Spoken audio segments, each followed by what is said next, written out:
তোমার বুকে রাখো আল্লাহরই ভয় আসবে না। হ্যালো বন্ধুরা, আসসালামু আলাইকুম।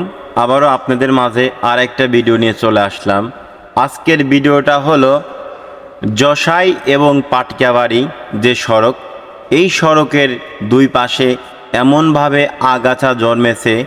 এই জায়গায় বিভিন্ন ধরনের গাছ আছে, যেমন খেজুর গাছ, কলা গাছ, আম গাছ, লাটিম গাছ, ডুমুর গাছ ইত্যাদি। এমনভাবে গাছগুলা হয়েছে যে মানে রাস্তা দিয়ে কোনো মানুষ যাইতে পারে না, বা আপনার যদি কোনো যানবাহন আসে তাহলে আপনি সামনে থেকে তাকায়াও দেখতে পারবেন না যে কোনো যানবাহন আসতে, মানে একটা ভয়ঙ্কর একটা পরিবেশ। তো আমি চিন্তা করলাম যে আসলে এটা কিছু করার দরকার। তো চলে আসলাম আমরা এই জায়গাটায়।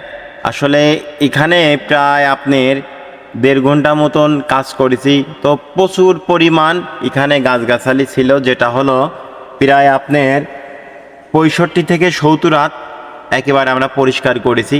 যেটা হলো খেজুর গাছটা কাটতে যায় খুবই একটা সমস্যায় পড়েছিলাম, আর হলো ডুমুর গাছ এবং বড়ই গাছ, এই 3টা গাছ কাটতে যায় আমাদের অনেকেরই হাত মাত খেলে গেছে। তো হাত খেলে গেছে, কারোর কাটা ফুটেছে, এই তো ইত্যাদি। তো আপনারা যারা এই ভিডিওটি দেখতেছেন অবশ্যই ভিডিওটি শেয়ার দেবেন। আপনাদের শেয়ারে, আপনাদের ভালোবাসায় এরকম ভালো ভালো কাজ করতে পারবো। যদি আপনারা কেউ খারাপ কমেন্ট করবেন না, আমি জানি। আসলে আপনারা অনেকেই উল্টাপাল্টা অনেক কথা বলতে পারেন। ভাই, দুনিয়া 2 দিনকের দুনিয়া, এই দুনিয়াতে আইছি ক্ষণিকের জন্য, সব কিছু রেখে চলে যাব। আসুন না আমরা সবাই শত্রুতা ভুলে কাঁধে কাঁধ মিলে একসাথে এই সমাজটাকে সুন্দরভাবে গড়ে তুলি। তাহলে এই সমাজের মানুষ সুখে থাকবে, ভালো থাকবে এবং সমাজটা হবে সুন্দর পরিবেশ। আসুন আমরা সবাই সব কিছু ভুলে কাঁধে কাঁধ মিলে এই সমাজটাকে সুন্দর করে গড়ে তুলি। আজকে আমি একটা ভালো কাজ করব, আপনারা একটা ভালো কাজ করবেন। এই ভালো কাজের বিনিময়ে আমরা আল্লাহ তাআলার কাছে যাব। আল্লাহ তাআলা এই ভালো কাজের বিনিময়ে আমাদের যতটুকু আমরা জেনে না জেনে গুনাহ করেছি, আল্লাহ হয়তো আমাদের এই ভালো কাজের বিনিময়ে মাফ করলেও করতে পারে। আল্লাহ তো মহান, আল্লাহ ক্ষমাশীল। তো আসুন আমরা সবাই মিলে এই সমাজটাকে সুন্দরভাবে গড়ে তুলি। আসলে এখানে অনেক কাজ করতে যা অনেক সমস্যা ফিল করতেছিলাম, যেটা হলো ডুমুর গাছের পাতাটা অনেক ধারালো, মানে হাত দিয়ে কাটতে যা অনেক জায়গায় আমাদের হাত খালি গেছে, কারোর কাটা ফুটেছে, আমারও 2-3 জায়গায় কাটা ফুটেছে।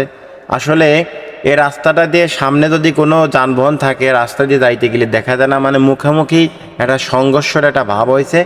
তো আসলে আমি চিন্তা করলাম, এই রাস্তা দিয়ে আমি গেছিলাম কিছুদিন আগে, দেখি যে আসলে রাস্তার পরিবেশটা খুবই খারাপ। তো আমি মনে করলাম যে না, এখানে কিছু করার দরকার। তো আমার এই ধরনের ভিডিও যদি আপনাদের ভালো লাগে, আমি সব সময় আছি অসহায় মানুষ, সমাজের ভালো কাজের পাশে আমি আছি। অবশ্যই আমার এই পেজটাকে ফলো দেবেন, আর আপনাদের দোয়া, আপনাদের ভালোবাসা পাইলে আমি এই ধরনের ভালো ভালো অনেক কাজ এই সমাজে করতে পারবো, যদি আপনারা আমাকে ভালোবাসেন, ভালোবাসা দেন। আসুন না আমরা সবাই একসাথে হাতে হাত রেখে, কাঁধে কাঁধ রেখে এই সমাজটাকে সুন্দরভাবে গড়ে তুলি।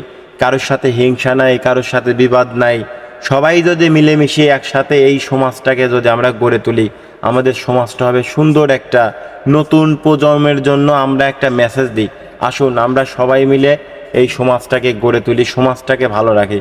আসলে আল্লাহ তাআলা দুনিয়াতে পাঠাইছে আমাদের কিছু পরীক্ষা নেওয়ার জন্য। এই পরীক্ষাতে যদি আমরা পাশ না করতে পারি, হয়তো সেই বিচারের দিনে কোন ওসিলায় আল্লাহ তাআলার সামনে আমরা দাঁড়াবো তার ভাষা জানি না। আসুন আমরা সবাই কাঁধে কাঁধ মিলে সুন্দরভাবে এই সমাজটাকে গড়ে তুলি। কারণ একটা ভালো কাজ যদি আপনি করেন, আপনার মনটা অনেক ফ্রেশ হয়ে যাবে। একটা ভালো কাজ আজকেই করে দেখুন, দেখেন আপনার মনটা। হ্যালো বন্ধুরা, আসসালামু আলাইকুম। সাথে আছেন চিকন ভাই পাংশা। তো আজকে আমরা পাটিকাবাড়ি এবং যশাই এই সড়কে একটা বাঁকা জায়গা ছিল, একটু দেখাও। এই জায়গা থেকে যদি কোনো গাড়ি পাস হয়, এদিক থেকে যদি কোনো যাত্রী আসে বা কোনো পরিবহন আসে, সামনের দিকে দেখতে পাই। তো আমরা প্রায় 60 থেকে 70 যে 7 নম্বর ছিল সেটা আমরা পরিষ্কার করলাম। আর যতটুকু পারছি চেষ্টা করছি সুন্দরভাবে পরিষ্কার করার। যদি আপনাদের এই ভিডিওটা যদি ভালো লাগে তো অবশ্যই শেয়ার দেবেন, কমেন্ট করবেন, যাতে এই ধরনের ভালো কোনো কাজ সমাজে আমরা করতে পারি। আর আসুন আমরা সবাই কাঁধে কাঁধ মিলে এই সমাজটাকে সুন্দর করে গড়ে তুলি। তো সবাই ভালো থাকবেন, সুন্দর থাকবেন, সুস্থ থাকবেন। সাথে আছে আমি শিবন ভাই। আসসালামু আলাইকুম।